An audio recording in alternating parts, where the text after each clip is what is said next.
सब सलूजा परिवार के साथ शोक प्रकट करने के लिए इकट्ठे हुए हैं। मेरे बड़े भाई दीपक सलूजा जी की पत्नी का देहांत हुआ है, पर मुझे इस देहांत को या इस मृत्यु को एक और ढंग से कहने का मौका मिलता है कि उन्होंने मृत्यु के बाद उनकी त्वचा दान और नेत्रदान का निर्णय लिया, फिर करवाया। ऐसा करके उन्होंने उनकी मृत्यु को एक चर्चा का विषय बना दिया, एक उत्सव बना दिया। हम इसे उत्सव, प्रेरणा ऐसे शब्द देते हैं क्योंकि इतने लोग जो यहाँ इकट्ठे हुए हैं उनको ये जानने की उत्सुकता होगी कि मृत्यु के बाद भी कुछ हो सकता है। परिवार का धार्मिक, सामाजिक, नैतिक इन सारे विषयों को हम जानते हैं क्योंकि हम सब आपस में पुराने परिचित हैं। पर मृत्यु के बाद परिवार के द्वारा इस तरह का निर्णय लेकर इस सभा को शोक सभा न बनाकर एक प्रेरणा सभा बना दिया है। मैं इन्हीं दो शब्दों के विषय में थोड़ा सा बोलूँगी।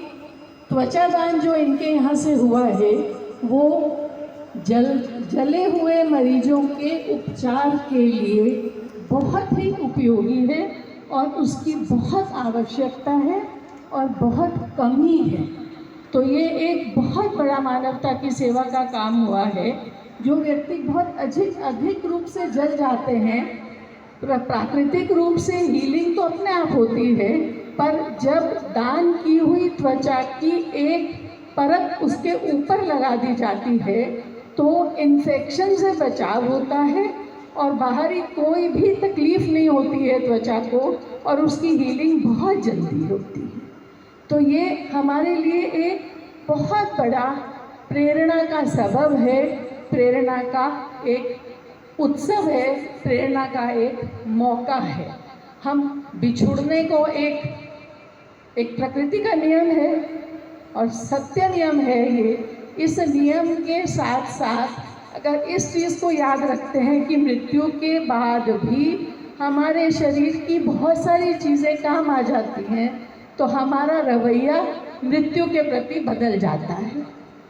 हमें लगता है कि मृत्यु के बाद काम आएगा और हम उसके लिए संकल्प ले लेते हैं, तो हमारा यह भी दायित्व बन जाता है कि हमने अगर संकल्प लिया है कि मरने के बाद मेरे अंग किसी के काम आए या मेरा शरीर मेडिकल कॉलेज के बच्चों की पढ़ाई के लिए काम आए, तो उसके साथ साथ हमारा दायित्व ये भी बन जाता है कि मैं अपने जीवन स्तर को सुधारूं, अपने स्वास्थ्य का ध्यान रखूं।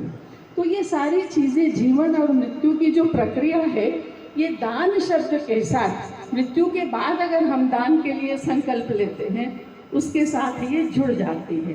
बहुत छोटा सा एक प्रसंग अभी जिक्र आ रहा था कि मेरे दीपक भाई की जब शादी हुई तो समय का अनुशासन इतना अधिक था कि घोड़ी नहीं आई तो कोई बात नहीं, शादी घोड़ी के बिना भी हो जाती है।